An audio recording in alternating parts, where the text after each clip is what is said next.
Spy Wednesday. It's the beginning of the Triduum. Today when we make remembrance of the wound of the heart of Christ that happened before the spear. Now we all know that when Christ was on the cross, that the soldiers, to see if he was dead, took a lance and ran it through his side, touching it all the way into his heart. But that image of what that is on the outside of the physicality of Christ was already just an image of what had happened when Judas betrayed him.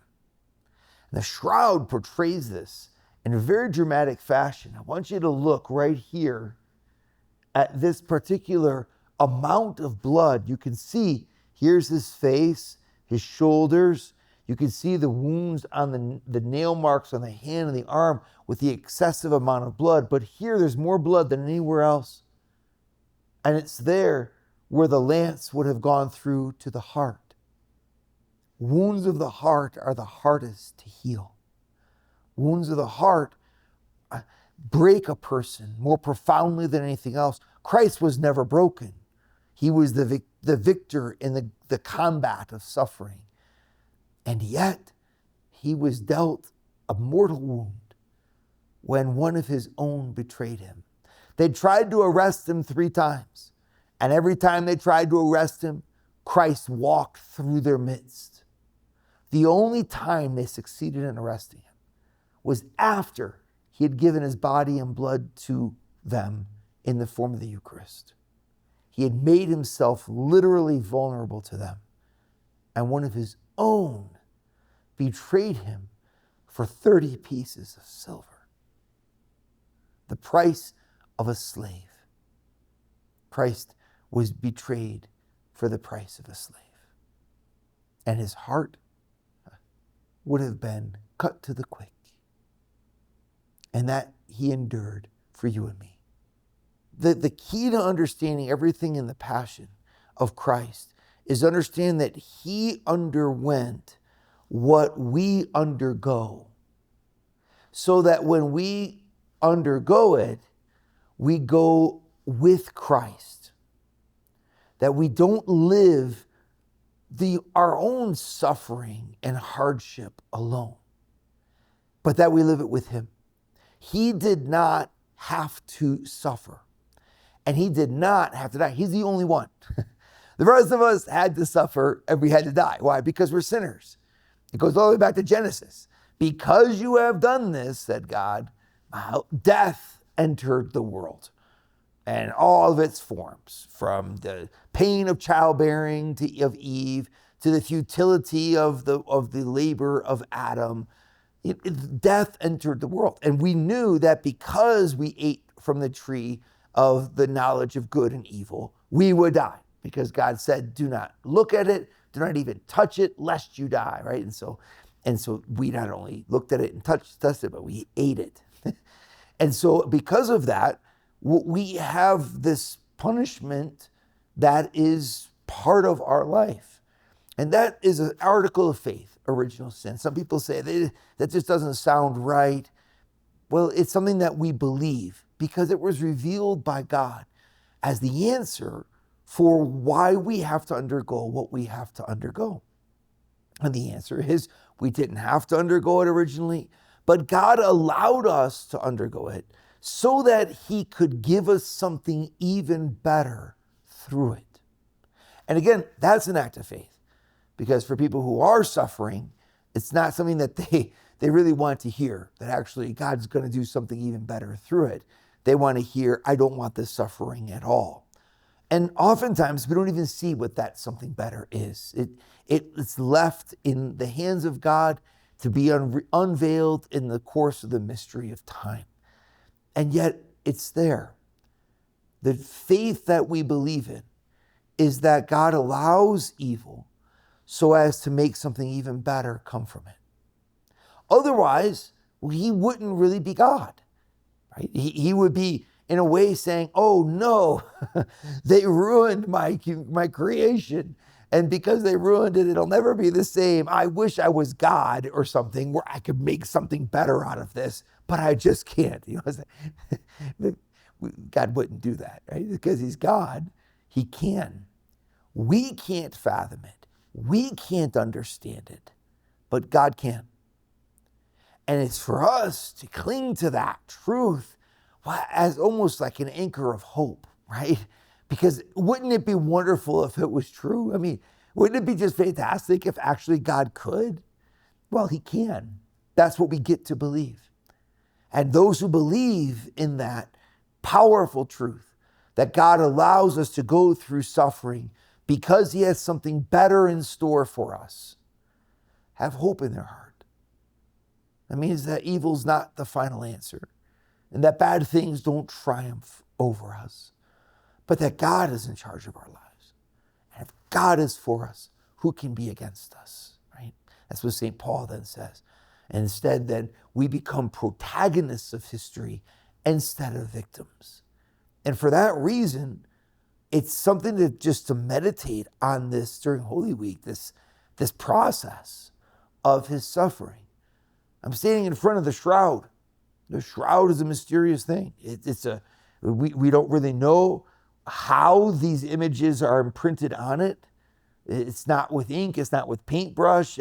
We don't really understand it. It seems like it, of course, it's almost like a light burned a shadow on it, but it's only on the very, very top of the cloth. It's a whole mystery. And you can read about the Shroud of Turin all over the place and get a lot of data on it that helps you. And I think that that's a good thing, of course, because it's a fascinating mystery.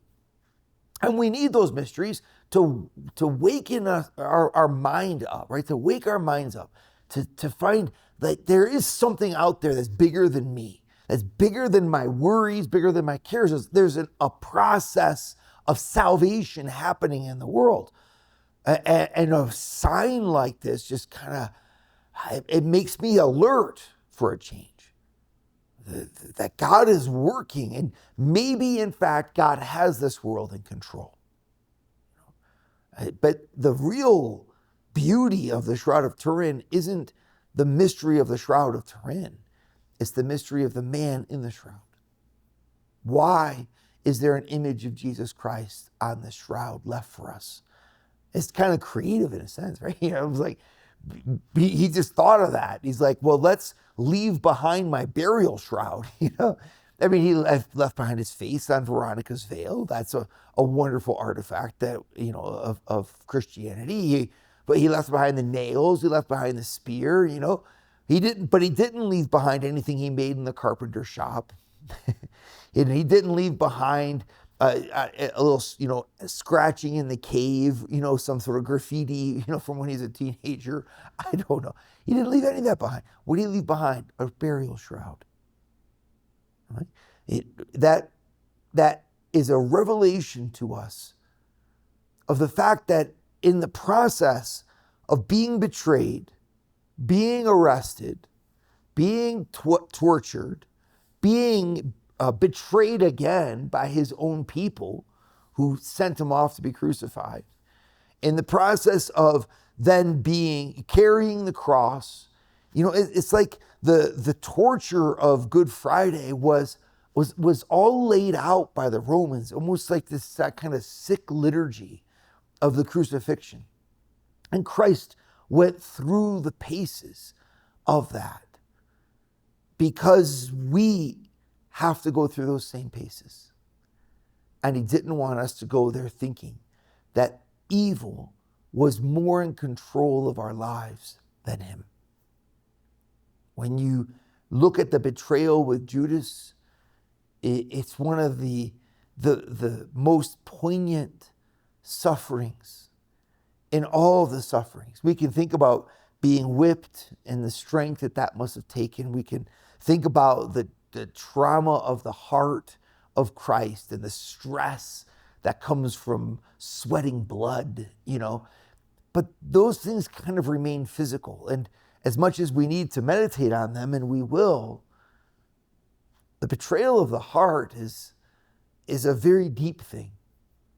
Anyone who's ever been betrayed, who knows what it's like to put themselves out there only to find that the person who receives them unto their demise. That's betrayal. I take your gift, I open you up, and then I reject you. Oh man. Why? Because it strikes not at the flesh, but at the heart. And being betrayed, we can be betrayed by life circumstances. We can be betrayed by best friends. We can be betrayed by love that goes wrong. We can be betrayed by the circumstances of our life, what we expected to get, where we expected to be when we were 36 or when we're 47 or when we were 62, and the way it turned out. And to think that Christ went through that ought to move us, because it's almost a thing that we wish we didn't have to go through. You can endure things on the outside, even if they bring about your death. This betrayal is a sword on the inside. Judas had been chosen by Christ and had lived with Christ. So he literally had eaten bread with Christ. How many times? And not just any bread. Remember when Christ fed the 4,000? Then do you remember when he fed the 5,000? Right? He fed Judas with that actual bread. Judas would have laughed with him. Judas would have shared secrets with him, would have heard things with him.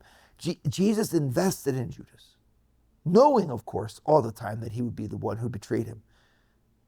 And I want you to think about that. Knowing that Judas would betray him, he still even gave him the Eucharist. Like his body and blood given, even though he knew that it would end in betrayal. Why would he do that? If not to show us that no one can break our hearts if we are in God. That Jesus is in control. Jesus is bigger. And he wants to give that strength to all of us who are attacked on a regular basis by the effects of a world that's just gone wrong. And I think all the time of baptism and that beautiful gesture the church does where we take the holy oil and the priest rubs the holy oil on the heart of the infant. And it's such an amazing moment because as the priest is rubbing the holy oil on the heart of the infant, he's literally saying, be strengthened with the strength of Christ. Almost to say that there on the outside, things are going to happen to your life, but your heart is going to be protected by Christ. Why? Because he went through every betrayal of the heart before you. And he wants your betrayal to be carried in the strength with which he carried his. Not Judas didn't just come and then surprise Christ. Jesus looked at him and said, what you're about to do quickly, and sent him on his way. When you go into the Garden of Gethsemane in Jerusalem, it's striking that that Garden of Gethsemane is within clear line of sight of the door of the temple through which the guards would have come out with torches in the middle of the night. You would have been able to see that group of soldiers from a very far distance away. If Christ wanted to flee, he would have fled right then. If he wanted to say that there's one thing that must never happen to us, and that is the betrayal of the heart, that he would never have endured it. He would have said, that's something, a suffering I could never undo. I could never overcome. Run, we must not be betrayed. I will turn myself in before I'm betrayed. But instead, Jesus willingly goes through it so that you and I can find him. And that process of the betrayal begins the process that will end with a crown of thorns and with hands nailed to the cross and with feet pouring out blood and with scourge marks all along his back. And let's always remember this. He says it so clearly. No man takes my life from me. I lay it down of my own accord. My friends, this Holy Week, we need something that comes from God, but that is very intimate in our own souls. We need to give God something that many of us are afraid to give. Remember this. If your Catholicism, your Christianity is staying dormant, if it's like a seed that you know is there, but it's not really growing, ask yourself why. And I'd like to humbly suggest that the thing that allows everything in the gospel to become personal for us is when we choose to face our fears with courage, to not allow the disappointments that have come to us from so many places and the sadness that can overcome us from for so many good reasons, to not let it put us under, to not let it break our hearts. Courage means to stand and face the betrayer. It means to go through what God has laid out for us to go through, to run that race along the course that He has laid out for us, to fight the fight with the foe that He has put before us, but to keep the faith always, that faith that He has put in us, in our hearts. And that courage, well, it's following in the footsteps of the man in the shroud, who knew exactly what was going to happen to him and who faced it for us. No man takes my life. I lay it down of my own accord. This is the courage of Christ. And this is the courage that we need to have this Holy Week.